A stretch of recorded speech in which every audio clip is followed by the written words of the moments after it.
नमस्कार दोस्तों, सोरफा सीरीज में आपका स्वागत है। तो आज हम फिर आप लोग के लिए जीके जीएस का धमाकेदार टेस्ट सीरीज लेकर आ गए हैं और इसमें जितने भी क्वेश्चन सेट किए गए हैं आपके एग्जाम के पॉइंट ऑफ व्यू से सभी क्वेश्चन इंपॉर्टेंट है। तो चलिए इस क्लास की शुरुआत करने से पहले बता दें, जो लोग अभी हमारे चैनल पे नए हैं आप हमारे चैनल को सब्सक्राइब कर लीजिए और घंटी के बटन को दबा दीजिए। तो चलिए इस क्लास की शुरुआत करते हैं। तो पहला क्वेश्चन है कि निम्न में झींगा मछली उत्पादन के लिए कौन झील प्रसिद्ध है? तो ऑप्शन में चिल्का झील, सांभर झील, कोलेरू झील, लोनार झील।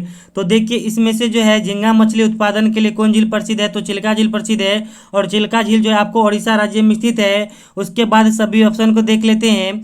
तो देखिए सांभर झील राजस्थान में स्थित है, कोलेरू झील आंध्र प्रदेश में स्थित है और लोनार झील आपको महाराष्ट्र में स्थित है। अब चलिए अगला क्वेश्चन देखते हैं। अगला क्वेश्चन है कि भगवान बुद्ध ने अपना प्रथम उपदेश कहाँ दिया था? तो ऑप्शन में बोध गया, लुम्बिनी, कुशीनगर, सारनाथ। तो देखिए भगवान बुद्ध ने अपना प्रथम उपदेश सारनाथ में दिया था और भगवान बुद्ध सर्वाधिक उपदेश भी सारनाथ में ही दिए हैं। आप सभी ऑप्शन को देख लेते हैं। तो देखिए भगवान बुद्ध को जो है ज्ञान की प्राप्ति बोध गया में जो है निरंजना नदी जिसे फल्गु नदी कहते हैं उसी के तट पर जो है बोधि वृक्ष के नीचे पूर्णिमा की रात को इनको ज्ञान की प्राप्ति हुई थी। उसके बाद देखिए भगवान बुद्ध का जन्म जो है नेपाल के लुम्बिनी नामक जगह पर हुआ था और भगवान बुद्ध की मृत्यु जो है कुशीनगर में हुई थी। अब चलिए अगला क्वेश्चन देखते हैं। अगला क्वेश्चन है कि बंगाल विभाजन की घोषणा कब की गई? तो ऑप्शन में 19 जुलाई 1905, 16 अक्टूबर 1905, 13 अप्रैल 1919, इनमें से कोई नहीं। तो देखिए बंगाल विभाजन की घोषणा जो है 19 जुलाई 1905 को की गई थी। उसके बाद देखिए बंगाल विभाजन जो है लागू कब हुआ था? तो 16 अक्टूबर 1905 से लागू हुआ था और इसी समय जो है 1905 में ही है जो बंगाल विभाजन के विरोध में स्वदेशी आंदोलन की शुरुआत की गई थी, यानी इसमें जो है विदेशी वस्तुओं का बहिष्कार किया गया था। उसके बाद देखिए 13 अप्रैल 1919 को जो है अमृतसर में जलियांवाला बाग हत्याकांड हुआ था। अब चलिए अगला क्वेश्चन देखते हैं। अगला क्वेश्चन है कि गुरुत्वाकर्षण का मान सर्वाधिक कहाँ होता है? तो ऑप्शन में पृथ्वी के ध्रुव पर, विषुवत रेखा पर, चंद्रमा पर, इनमें से कोई नहीं। तो देखिए गुरुत्वाकर्षण का मान जो है सर्वाधिक पृथ्वी के ध्रुव पर होता है और सबसे कम जो है विषुवत रेखा पर होता है गुरुत्वाकर्षण का मान। और चंद्रमा पर देखिए गुरुत्वाकर्षण का मान जो है पृथ्वी के गुरुत्वाकर्षण का 1/6 होता है। अब चलिए अगला क्वेश्चन देखते हैं। अगला क्वेश्चन है कि संविधान में संसदीय प्रणाली कहाँ से लिया गया है? तो ऑप्शन में जर्मनी, कनाडा, ब्रिटेन, आयरलैंड। तो देखिए संविधान में जो है संसदीय प्रणाली कहाँ से लिया गया है? तो ब्रिटेन के संविधान से लिया गया है। अब सभी ऑप्शन को देख लेते हैं। तो देखिए आपातकाल जो है जर्मनी के संविधान से लिया गया है और संघीय प्रणाली जो है आपको कनाडा के संविधान से लिया गया है और नीति निर्देशक तो आपको आयरलैंड के संविधान से लिया गया है। अब चलिए अगला क्वेश्चन देखते हैं। अगला क्वेश्चन है कि निम्न में कौन कोयला का प्रकार है? तो ऑप्शन में एंथ्रासाइट, बिटुमिनस, पीट, इनमें से सभी। तो देखिए इनमें से जो है सभी आपको कोयला का प्रकार है, जैसे एंथ्रासाइट हो गया, बिटुमिनस हो गया, पीट हो गया। मगर इसमें से देखिए सर्वाधिक उत्तम किस्म का कोयला कौन होता है? तो एंथ्रासाइट होता है, ठीक ना। अब चलिए अगला क्वेश्चन देखते हैं। अगला क्वेश्चन है कि निम्न में कौन पृथ्वी के सबसे निकट का तारा है? तो ऑप्शन में ध्रुव, अल्फा सेंचुरी, साइरस, सूर्य। तो देखिए निम्न में कौन पृथ्वी के सबसे निकट का तारा है? तो देखिए पृथ्वी के सबसे निकट का तारा कौन है? तो सूर्य है, क्योंकि देखिए पृथ्वी से सबसे नजदीक सूर्य ही बड़ा दिखाई देता है, तो इसीलिए सूर्य जो है सबसे नजदीक का तारा है, क्योंकि जो नजदीक रहेगा वो सबसे पहले दिखाई देगा या सबसे बड़ा दिखाई देगा, ठीक ना। उसके बाद देखिए इसमें जितने भी आपको ध्रुव हो गया, अल्फा सेंचुरी हो गया, साइरस हो गया, यह सभी तारा है। और इसमें एक बात देख लीजिए सबसे चमकदार तारा कौन है? तो साइरस है। अब चलिए अगला क्वेश्चन देखते हैं। अगला क्वेश्चन है कि संसद सदस्य बनने हेतु न्यूनतम उम्र क्या है? तो ऑप्शन में 18 वर्ष, 21 वर्ष, 25 वर्ष, 30 वर्ष। तो देखिए संसद सदस्य बनने हेतु न्यूनतम उम्र क्या होता है? तो 25 वर्ष होता है, क्योंकि देखिए आप लोकसभा का सदस्य भी बन के संसद में जा सकते हैं, राज्यसभा का सदस्य भी बन के जा सकते हैं और राष्ट्रपति भी बन के जा सकते हैं, क्योंकि यह तीनों जो है आपका संसद का भाग है। मगर सबसे कम उम्र के द्वारा किससे जा सकते हैं? तो सबसे कम उम्र में आप जो है लोकसभा का सांसद बन के, यानी लोकसभा के सांसद बनने में जो है 25 वर्ष न्यूनतम उम्र है और राज्यसभा का सांसद बनने में जो है 30 वर्ष न्यूनतम उम्र है। उसके बाद देखिए भारत में जो है मतदान करने की आयु जो 18 वर्ष है और पंचायती राज में सदस्य बनने के लिए 21 वर्ष उम्र होना चाहिए। चाहे आप वार्ड बनिए, मुखिया बनिए, पंच बनिए, सरपंच बनिए, उसके लिए कम से कम आपका उम्र 21 वर्ष होना चाहिए। अब चलिए अगला क्वेश्चन देखते हैं। अगला क्वेश्चन है कि कोई साइकिल सवार किसी मोड़ पर घूमता है तो वह, तो ऑप्शन में बाहर की ओर झुकता है, आगे की ओर झुकता है, भीतर की ओर झुकता है, बिल्कुल नहीं झुकता है। तो देखिए कोई साइकिल सवार किसी मोड़ पर घूमता है तो वह किधर घूमता है? तो भीतर की ओर जो झुकता है। और यह क्यों होता है, तो यह आपको अभिकेंद्रीय बल के कारण होता है। और आगे आपको बता दें कि देखिए 20 तारीख से जो है डीएलएड का फॉर्म भराएगा। और देखिए डीएलएड में जो है बहुत सारे फ्री गवर्नमेंट वाला मतलब फ्री में एडमिशन वाला कॉलेज है, तो आप लोग जो है 20 तारीख से फॉर्म भराएगा तो आप लोग उसे भरिएगा, ठीक है। और जो भी जरूरी डॉक्यूमेंट है, जातीय आवासीय आय, अभी से ही आप लोग अप्लाई कर दीजिए, ठीक ना। और यही सब सिलेबस आपको उस एग्जाम में भी काम आएगा। अब चलिए अगला क्वेश्चन देखते हैं। अगला क्वेश्चन है कि लार की प्रकृति कैसी होती है, तो ऑप्शन में अम्लीय, क्षारीय, उदासीन, इनमें से कोई नहीं। तो देखिए लार की प्रकृति कैसी होती है, तो लार की प्रकृति जो होती है आपको अम्लीय होती है। आपको बता दें कि मानव के लार की जो है पीएच मान कितना होता है, तो 6.5 होता है।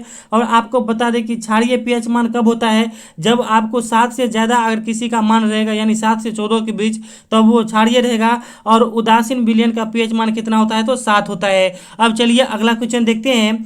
अगला क्वेश्चन है कि मेढक किस वर्ग में आता है, तो ऑप्शन में उभयचर वर्ग में, सरीसृप में, स्तनी में, इनमें से कोई नहीं। तो देखिए मेढक जो है उभयचर वर्ग में आते हैं, क्योंकि देखिए मेढक जो है आपको थल और जल दोनों में रह सकता है, क्योंकि यह जो है आपको त्वचा से भी सांस लेता है और अपने नाक से यानी गलफड़ा जो भी है उसका उससे भी सांस लेता है।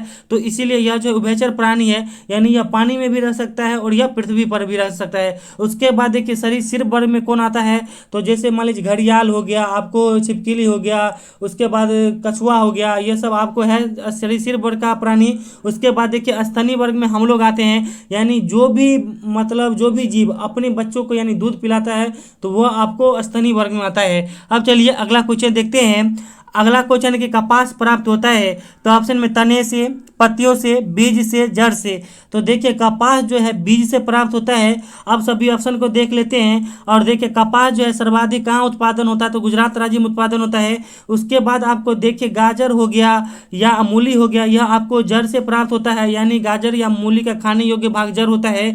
उसके बाद देखिए अदरक हो गया या आपको हल्दी हो गया, इसका खाने योग्य भाग क्या होता है, तो तना होता है। उसके बाद देखिए जो आप चाय पीते हैं, ठीक है, टी जो पीते हैं, वह कहाँ से हो प्राप्त होता है, तो वो पत्तियों से प्राप्त होता है। अब आगे बढ़ने से पहले बता दें कि हम धमाकेदार ऑफर के साथ आप लोग को जो है बिहार बेड अंतिम समय की तैयारी के लिए स्पेशल नोट्स प्रोवाइड कर रहे हैं। जो नोट्स हम पहले 99 रुपया में दे रहे थे, वो नोट्स अब मात्र जो है 49, यानी आप सही सुने कि 49 रुपया पेमेंट करके आप मेरा सभी नोट्स ले सकते हैं। यह मेरा नंबर है 7050387142। यह मेरा व्हाट्सएप नंबर और गूगल पे आप फोन पे भी नंबर है, तो आप इस पे मात्र 49 रुपया पेमेंट करके मेरा सभी नोट्स ले सकते हैं। और आज 12 बजे रात तक जितने भी स्टूडेंट पेमेंट करेंगे उनको हम एक स्पेशल ऑफर के साथ जो है सीटेट का नोट्स भी इसी रुपया में हम दे देंगे। तो आप मेरा नोट्स जरूर लीजिए और अपनी तैयारी को बेहतर बनाइए। तो चलिए अब अगला क्वेश्चन देखते हैं। अगला क्वेश्चन है कि कुमार संभवम किसकी रचना है, तो ऑप्शन में कालिदास, अबुल फजल, महादेवी वर्मा, इनमें से कोई नहीं। तो देखिए कुमार संभवम जो है कालिदास की रचनाएं हैं। और कालिदास की और भी रचनाएं हैं, जैसे अभिज्ञान शकुंतलम हो गया, मेघदूतम हो गया, ऋतुसंहारम हो गया, यह कालिदास की रचनाएं हैं। उसके बाद देखिए अकबरनामा के लेखक कौन है, तो अबुल फजल है। और यामा के लेखक जो है महादेवी वर्मा है। और आधुनिक युग की मीरा भी महादेवी वर्मा को कहा जाता है। अब चलिए अगला क्वेश्चन देखते हैं। अगला क्वेश्चन है कि भारत में स्थापित पहला परमाणु संयंत्र कौन है, तो ऑप्शन में कहेगा काकरापारा, नरोरा, तारापुर।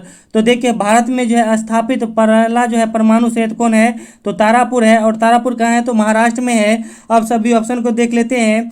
तो देखिए कैगा परमाणु संयंत्र आपको कहाँ है, तो कर्नाटक में है। काकरा परमाणु संयंत्र गुजरात में है। उसके बाद देखिए नरौरा परमाणु संयंत्र आपको उत्तर प्रदेश में है। अब चलिए अगला क्वेश्चन देखते हैं। अगला क्वेश्चन है कि सर्वग्राही रक्त समूह कौन है, तो ऑप्शन में ओ, ए बी, ए बी। तो देखिए सर्वग्राही रक्त समूह कौन है होता है, तो ए बी होता है। और सर्वदाता रक्त समूह जो है वो होता है, ठीक ना। अब चलिए अगला क्वेश्चन देखते हैं। अगला क्वेश्चन है कि मानव का खोज किस महाद्वीप में हुआ है, तो ऑप्शन में एशिया महाद्वीप, अफ्रीका महाद्वीप, ऑस्ट्रेलिया महाद्वीप, इनमें से कोई नहीं। तो देखिए मानव का खोज जो है अफ्रीका महाद्वीप में हुआ था। और आपको बता दें कि अफ्रीका महाद्वीप में सबसे ज़्यादा जो है जनजाति पाई जाती है। उसके बाद देखिए इस महाद्वीप को जो है अंध महाद्वीप कहा जाता है, क्योंकि अफ्रीका महाद्वीप में बहुत ही धीमे विकास हो रहा है। उसके बाद देखिए एशिया महाद्वीप को जो है जनसंख्या के दृष्टिकोण से सबसे पहला महाद्वीप माना जाता है, क्योंकि एशिया महाद्वीप का सबसे बड़ा जनसंख्या है, ठीक ना। उसके बाद देखिए ऑस्ट्रेलिया महाद्वीप को जो है प्यासी भूमि का महाद्वीप कहा जाता है। अब चलिए अगला क्वेश्चन देखते हैं। अगला क्वेश्चन है कि अरुणाचल प्रदेश की राजधानी कौन है? तो ऑप्शन में ईटानगर, भोपाल, गांधीनगर, इम्फाल। तो देखिए अरुणाचल प्रदेश की राजधानी कौन है? तो ईटानगर है। आप सभी ऑप्शन को देख लेते हैं। तो देखिए मध्य प्रदेश की राजधानी भोपाल है, गुजरात की राजधानी गांधीनगर है और मणिपुर की राजधानी इम्फाल है। अब चलिए अगला क्वेश्चन देखते हैं। अगला क्वेश्चन है कि रतौंधी किस विटामिन की कमी से होता है? तो ऑप्शन में vitamin A, vitamin B, vitamin C, vitamin D. तो देखिए रतौंधी जो है विटामिन ए की कमी से होता है और रतौंधी आपको आंख संबंधित बीमारी है। विटामिन बी की कमी से क्या होता है? बेरी बेरी रोग होता है। विटामिन सी की कमी से स्कर्वी रोग होता है और विटामिन डी की कमी से क्या होता है? तो रिकेट्स रोग होता है। अब चलिए अगला क्वेश्चन देखते हैं। अगला क्वेश्चन है कि अजंता पर्वत किस राज्य में है? तो ऑप्शन में सिक्किम, उत्तराखंड, महाराष्ट्र, मध्य प्रदेश। तो देखिए अजंता पर्वत किस राज्य में स्थित है? तो अजंता पर्वत आपको महाराष्ट्र में स्थित है। उसके बाद सभी ऑप्शन को देख लेते हैं। तो देखिए कंचनजंगा पर्वत सिक्किम राज्य में स्थित है। उसके बाद आपको देखिए कि नंदा देवी पर्वत उत्तराखंड में स्थित है और आपको विंध्याचल हो गया और सतपुड़ा पर्वत मध्य प्रदेश में स्थित है। अब चलिए अगला क्वेश्चन देखते हैं। अगला क्वेश्चन है कि एथलीट फुट रोग किससे होता है? तो ऑप्शन में जीवाणुओं से, प्रोटोजोआ से, कवक से, इनमें से कोई नहीं। तो देखिए एथलीट फुट की रोग किससे होता है? तो कवक से होता है। आप सभी ऑप्शन को देख लेते हैं। तो देखिए जीवाणु से आपको हो गया तपेदिक हो गया, निमोनिया हो गया, उसके बाद हैजा हो गया, यह सभी जीवाणु के कारण होता है। प्रोटोजोआ के कारण पायरिया होता है और मलेरिया भी होता है। अब चलिए अगला क्वेश्चन देखते हैं। अगला क्वेश्चन है कि पटना में किस सिख गुरु का जन्म हुआ था? तो ऑप्शन में गुरु गोविंद सिंह, गुरु नानक, गुरु अंगद, इनमें से कोई नहीं। तो देखिए पटना में जो है किस सिख गुरु का जन्म हुआ था? तो देखिए सिख धर्म के जो है 10वें गुरु गुरु गोविंद सिंह का जन्म हुआ था। और आपको बता दें कि खालसा पंथ की शुरुआत जो है गुरु गोविंद सिंह ने ही किया था। उसके बाद देखिए सिख धर्म की स्थापना जो है गुरु नानक ने किया था और गुरुमुखी लिपि का आविष्कार जो है गुरु अंगद देव ने किया था। अब चलिए अगला क्वेश्चन देखते हैं। अगला क्वेश्चन है कि लोकसभा का वर्तमान में अध्यक्ष कौन है? तो ऑप्शन में अमित शाह, राजनाथ सिंह, धर्मेंद्र प्रधान, ओम बिरला। तो देखिए लोकसभा का वर्तमान में अध्यक्ष कौन है? तो ओम बिरला है। आप सभी ऑप्शन को देख लेते हैं। तो देखिए भारत के जो है गृह मंत्री कौन है? तो अमित शाह जी हैं। भारत के रक्षा मंत्री राजनाथ सिंह है और भारत के शिक्षा मंत्री धर्मेंद्र प्रधान है। अब चलिए अगला क्वेश्चन देखते हैं। अगला क्वेश्चन है कि बैरोमीटर का पारा एकाएक नीचे गिरने पर क्या होता है? तो ऑप्शन में आंधी तूफान, वर्षा, साफ मौसम, इनमें से कोई नहीं। तो देखिए बैरोमीटर का जो है पारा एकाएक गिरने पर क्या होता है? तो आंधी तूफान आने की संभावना रहती है। और देखिए यदि बैरोमीटर का पारा अगर सामान्य हो जाता है तो वह स्वच्छ मौसम को दर्शाता है। अब चलिए अगला क्वेश्चन देखते हैं। अगला क्वेश्चन है कि ऊंचाई पर खाना देर से क्यों बनता है? तो ऑप्शन में जलावन का अभाव रहता है, पानी का घनत्व बढ़ जाता है, वायुमंडलीय दाब बढ़ जाता है, वायुमंडलीय दाब घट जाता है। तो देखिए ऊंचाई पर चले जाइए या बहुत ऊपर पहाड़ पर चले जाइए तो आपको खाना देर से बनेगा क्योंकि ऊपर में जो है वायुमंडलीय दाब घट जाता है। आप देखिएगा कि पानी जो वहाँ थोड़ा ही गर्म होने पर उबलने लगता है, ठीक ना। अब चलिए अगला क्वेश्चन देखते हैं। अगला क्वेश्चन है कि लेप्चा जनजाति किस राज्य में रहती है? तो ऑप्शन मेघालय, मध्य प्रदेश, सिक्किम, इनमें से कोई नहीं। तो देखिए लेप्चा जनजाति जो है सिक्किम में निवास करती है। आप सभी ऑप्शन को देख लेते हैं। तो देखिए गारो, खासी, जयंतिया जो जनजाति है मेघालय में निवास करती है और गोंड जनजाति मध्य प्रदेश में निवास करती है और गोंड जो है भारत की जो है सर्वाधिक जनसंख्या वाला जनजाति है। अब चलिए अगला क्वेश्चन देखते हैं। अगला क्वेश्चन है कि श्रीनगर किस नदी के किनारे स्थित है? तो ऑप्शन में झेलम, अलकनंदा, सरयू, ताप्ती। तो देखिए श्रीनगर जो है किस नदी के किनारे स्थित है? तो झेलम नदी के किनारे स्थित है। बद्रीनाथ अलकनंदा नदी के किनारे स्थित है। अयोध्या आपको सरयू नदी के किनारे स्थित है और सूरत जो है ताप्ती नदी के किनारे स्थित है। अब चलिए अगला क्वेश्चन देखते हैं। अगला क्वेश्चन है कि निम्न में कौन जीवाणु के कारण होने वाला रोग है? तो ऑप्शन में तपेदिक, हैजा, निमोनिया, इनमें से सभी। तो देखिए इनमें से जो है जीवाणु के कारण होने वाला रोग कौन हो गया? तो इनमें से सभी है। तपेदिक भी हो गया, हैजा भी हो गया और निमोनिया भी हो गया।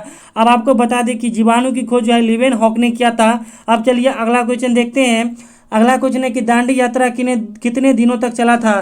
तो ऑप्शन में 24 दिन, 25 दिन, 30 दिन, 35 दिन। तो देखिए आपको बता दें कि यह जो है आपको 66वीं बीपीएससी में पूछा गया क्वेश्चन भी है, ठीक ना। तो देखिए दांडी यात्रा जो है कुल 24 दिनों तक चला था।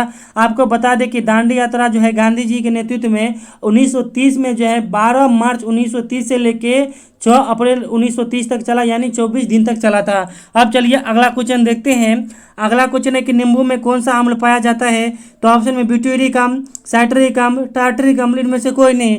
तो देखिए नींबू में कौन सा अम्ल पाया जाता है? तो साइट्रिक अम्ल पाया जाता है और नींबू का पीएच मान होता है 2.4। उसके बाद देखिए जो है मक्खन में जो है ब्यूटेरिक अम्ल पाया जाता है और यह यहाँ अम्ल कर लीजिएगा, ठीक ना। उसके बाद देखिए इमली हो गया और अंगूर में टार्टरिक अम्ल पाया जाता है। अब चलिए अगला क्वेश्चन देखते हैं। अब अगला क्वेश्चन है कि सुप्रीम कोर्ट के न्यायाधीश को शपथ कौन दिलाता है? तो ऑप्शन में राष्ट्रपति, प्रधानमंत्री, मुख्यमंत्री, इनमें से कोई नहीं। तो देखिए सुप्रीम कोर्ट के जो है न्यायाधीश को शपथ कौन दिलाता है? तो सुप्रीम कोर्ट के न्यायाधीश को जो है राष्ट्रपति शपथ दिलाता है। और आपको बता दें कि राष्ट्रपति को जो है सुप्रीम कोर्ट के मुख्य न्यायाधीश शपथ दिलाता है। उसके बाद देखिए प्रधानमंत्री को जो है राष्ट्रपति शपथ दिलाता है और मुख्यमंत्री को जो है राज्यपाल शपथ दिलाता है। अब चलिए अगला क्वेश्चन देखते हैं। अगला क्वेश्चन है कि नालंदा विश्वविद्यालय ज्ञान का महान केंद्र था। तो ऑप्शन में बौद्ध धर्म का, जैन धर्म का, वैष्णव धर्म का, आर्य समाज का। तो देखिए नालंदा विश्वविद्यालय ज्ञान का महान केंद्र किस धर्म का था? तो बौद्ध धर्म का था। आपको बता दें कि नालंदा विश्वविद्यालय की स्थापना जो है कुमार गुप्त प्रथम ने किया था और नालंदा विश्वविद्यालय को नष्ट जो है बख्तियार खिलजी ने किया था। अब चलिए अगला क्वेश्चन देखते हैं। अगला क्वेश्चन है कि भारतीय राष्ट्रीय कांग्रेस का विभाजन हुआ था। तो ऑप्शन में 1885, 1907, 1916, इनमें से कोई नहीं। तो देखिए भारतीय राष्ट्रीय कांग्रेस का विभाजन जो है 1907 में होता है। अब सभी ऑप्शन को देख लेते हैं। तो देखिए भारतीय राष्ट्रीय कांग्रेस की स्थापना जो है 1885 में हुआ था और पुनः मिलन जो है यानी गरम दल और नरम दल का जो है 1916 में हो गया था। अब चलिए अगला क्वेश्चन देखते हैं और हम आप लोग से कहते हैं कि आप लोग ऑफर का फायदा उठाइए क्योंकि आगे आपको डीएलएड भी है और अभी से तैयारी में लगे रहना है। मान लीजिए इसमें तो 500 से 600 सीट है आपको फ्री वाला। तो देखिए 500-600 बच्चा इसमें से 2 लाख में जा पाएगा फ्री वाला में, मगर उसमें आपको 3000 से ज़्यादा सीट है आपको फ्री वाला डीएलएड में। मान लीजिए आप अगर हाई स्कूल टीचर नहीं बन पाए बीएड करके तो कम से कम डीएलएड करके आप तो 1 to 5 और 6 to 8 का टीचर बन सकते हैं। तो आप लोग अभी से तैयारी में लगे रहिए और मेरा नोट्स को जो है हूबहू कॉपी में उतार के आप हमेशा इसको तैयारी में बनाए रखिए। अब चलिए अगला क्वेश्चन देखते हैं। अगला क्वेश्चन है कि हल्दी का पीला रंग किसके कारण होता है? तो ऑप्शन में लाइकोपिन, केरोटीन, कुरकुमिन, इनमें से कोई नहीं। तो देखिए हल्दी का जो है पीला रंग किसके कारण होता है? तो कुरकुमिन के कारण होता है। आप सभी ऑप्शन को देख लेते हैं। तो देखिए टमाटर का लाल रंग लाइकोपिन के कारण होता है। उसके बाद देखिए गाजर का लाल रंग केरोटीन के कारण होता है। अब चलिए अगला क्वेश्चन देखते हैं। अगला क्वेश्चन है कि केसर के उत्पादन में कौन राज्य अग्रणी है? तो ऑप्शन में महाराष्ट्र, जम्मू कश्मीर, उत्तर प्रदेश, केरल। तो देखिए केसर के उत्पादन में अग्रणी राज्य कौन है? तो आपको जम्मू कश्मीर है। उसके बाद देखिए अंगूर उत्पादन में अग्रणी राज्य महाराष्ट्र है और खाद्यान्न हो गया और गन्ना उत्पादन हो गया या सब्जी उत्पादन हो गया, इसमें अग्रणी राज्य आपको उत्तर प्रदेश है। और मसाला उत्पादन हो गया, इसमें अग्रणी राज्य कौन है? तो केरल है। अब चलिए अगला क्वेश्चन देखते हैं। अगला क्वेश्चन है कि राज्यपाल राज्य में किसका प्रतिनिधि होता है? तो ऑप्शन में राष्ट्रपति का, प्रधानमंत्री का, संसद का, सुप्रीम कोर्ट का। तो देखिए राज्यपाल जो है राज्य में किसका प्रतिनिधि होता है? तो राष्ट्रपति का प्रतिनिधि होता है। आप सभी ऑप्शन को देख लेते हैं। तो देखिए प्रधानमंत्री बनने की न्यूनतम आयु जैसा कि बता दें कि 25 वर्ष है और सांसद 3 भाग से मिलकर बना होता है, राष्ट्रपति, राज्यसभा और लोकसभा, ठीक ना। उसके बाद देखिए संविधान का संरक्षक जो है सुप्रीम कोर्ट को माना जाता है या वही है, ठीक ना। अब चलिए अगला क्वेश्चन देखते हैं। अगला क्वेश्चन है कि भारत का कानून व्यवस्था किससे चलता है? तो ऑप्शन में जनता, सुप्रीम कोर्ट, संविधान, इनमें से कोई नहीं। तो देखिए भारत का जो है कानून व्यवस्था किससे चलता है? तो संविधान से चलता है, ठीक ना। क्योंकि देखिए भारतीय कानून व्यवस्था में जो है संविधान ही सबसे ज़्यादा सर्वोपरि है। अब चलिए अगला क्वेश्चन देखते हैं। अगला क्वेश्चन है कि रेड क्रॉस का मुख्यालय कहाँ है? तो ऑप्शन में जिनेवा, वाशिंगटन डीसी, पेरिस, रोम। तो देखिए रेड क्रॉस का मुख्यालय कहाँ है? तो जिनेवा में है और विश्व स्वास्थ्य संगठन का मुख्यालय भी जिनेवा में है। उसके बाद देखिए विश्व बैंक का मुख्यालय जो वाशिंगटन डीसी में है। उसके बाद देखिए यूनेस्को का मुख्यालय आपको पेरिस में है और विश्व खाद्य एवं कृषि संगठन का मुख्यालय रोम में भी स्थित है। अब चलिए अगला क्वेश्चन देखते हैं। अगला क्वेश्चन है कि प्रवासी भारतीय दिवस कब मनाया जाता है? तो ऑप्शन में 9 जनवरी, 12 जनवरी, 12 अगस्त, 24 अक्टूबर। तो देखिए प्रवासी भारतीय दिवस कब मनाया जाता है? तो 9 जनवरी को मनाया जाता है क्योंकि देखिए गांधी जी जो है भारत को आज़ादी दिलाने के लिए जो है वह अपना पर्सनली काम छोड़ के 9 जनवरी 1915 को भारत आए थे, ठीक ना। इसीलिए जो है 9 जनवरी को आपको प्रवासी भारतीय दिवस मनाया जाता है। और राष्ट्रीय युवा दिवस जो है 12 जनवरी को मनाया जाता है और विश्व युवा दिवस जो है 12 अगस्त को मनाया जाता है। जाता है। और आपको बता दें कि 24 अक्टूबर को जो है संयुक्त राष्ट्र दिवस मनाया जाता है। अब चलिए अगला क्वेश्चन देखते हैं। अगला क्वेश्चन है कि सर्वाधिक कृषि किस भाग में होती है? तो ऑप्शन में पर्वत, पठार, मैदान, इनमें से कोई नहीं। तो देखिए सर्वाधिक कृषि किस भाग में होती है? तो मैदान में होती है। इसीलिए क्योंकि देखिए मैदान में जो है जलोढ़ मिट्टी की प्रधानता सर्वाधिक होती है। और कल यहाँ क्या बताए थे कि पर्वत पे जो है 1% जनसंख्या निवास करता है, पठार पे आपको 9% जनसंख्या निवास करता है, और मैदान में 90% जनसंख्या निवास करता है। इसीलिए जहाँ ज़्यादा जनसंख्या रहेगा वहाँ ज़्यादा मान लीजिए भूख लगेगा, वहाँ ज़्यादा कृषि की जरूरी पड़ेगी। तो इसीलिए जो है मैदानी भाग में सर्वाधिक कृषि होता है। अब चलिए अगला क्वेश्चन देखते हैं। अगला क्वेश्चन है कि भारत में सर्वाधिक लंबा सड़क पुल कौन है? तो इस क्वेश्चन का आंसर आप लोग कमेंट बॉक्स में बताइएगा, हम थोड़ा हिंट कर देते हैं। तो देखिए आप लोग जो है महात्मा गांधी सेतु पुल नहीं दीजिएगा, क्योंकि यह दीजिएगा तो गलत हो जाएगा, क्योंकि यह पहले से चला आ रहा है, मगर अब नया दूसरा हो गया जो कि असम राज्य का है। तो आप लोग खुद कहीं से भी देख के, गूगल से, किसी बुक से आप सही उत्तर कमेंट बॉक्स में दीजिएगा। तो चलिए मेरे साथ बने रहिए और अपनी तैयारी को बेहतर बनाइए। तो चलिए thank you, all the best, हमारे साथ बने रहिए। Thank you.